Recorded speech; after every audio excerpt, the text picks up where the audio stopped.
পুরসভাকে don't care, অনুমতি ছাড়াই পার্কের গাছ কেটে ফেলার অভিযোগ, তীরে স্থানীয় দুই যুবক। উত্তর চব্বিশ পরগনা বনগাঁ পুরসভার 1 নম্বর ওয়ার্ডের ঘটনা।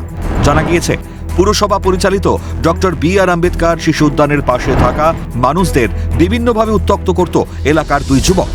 অভিযোগ, কখনো বল ছুড়ে আঘাত, আবার কখনো দোকানের বিভিন্ন জিনিস নষ্ট করে দেওয়ার অভিযোগ তুলেছেন এলাকার এক বৃদ্ধা। এবার পুরসভার অনুমতি ছাড়াই শিশু উদ্যানের গাছ কেটে ফেলার অভিযোগ প্রকাশ্যে। নাম বলতে পারবো না, ওই কটা বললাম না যে হলো ওর দাদুর ওর নাম জানি আর ওর বাবার নাম জানি। ওই নকাইয়ের ছেলে আর ওই রবীন্দ্র বিশ্বাসের নাতি, ওই দুইজনাকেই কাটতে দেখেছেন। পার্কের গাছপালা কালকে রাত্রেবেলা কেটে দিয়েছে 7-8টার সময়। বল ফল বাড়ির মধ্যে মারবি করবে, চোখে লাগবে, সে মাথায় লাগবে, যে খাটে শুয়ে থাকলে খাটে লাগবে। আমার বাড়ির তো পাশেই, মাঠের পাশেই আমার বাড়ি।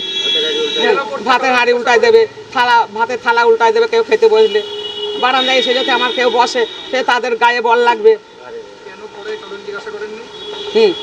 কেন বল খেলছে, বল খেলার মাঠ, ওরা ওইসব বলে বড় বড় অক্ষরে লেখা আছে এটা বল খেলার মাঠ।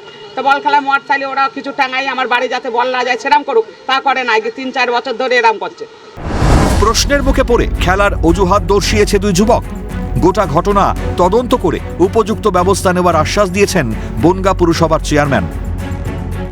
যথাযথভাবে পুলিশ যাতে ব্যবস্থা নেয়, কারণ এইভাবে পার্কের গাছ কাটা আইন বিরোধী, যাতে না হয়। পার্কের সৌন্দর্যায়ন আম্বেদকরের নামে সেই পার্কের ক্ষতি করা, এটা একটা ভীষণভাবে অপরাধমূলক কাজ।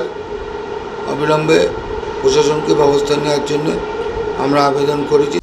শুক্রবার ওই দুই যুবকের বিরুদ্ধে বনগাঁ থানায় লিখিত অভিযোগ দায়ের করেন বৃদ্ধা। এখন দেখার প্রশাসন কি ভূমিকা নেয়। বনগাঁ থেকে জ্যোতির্ময় চক্রবর্তীর রিপোর্ট, ক্যালকাটা নিউজ।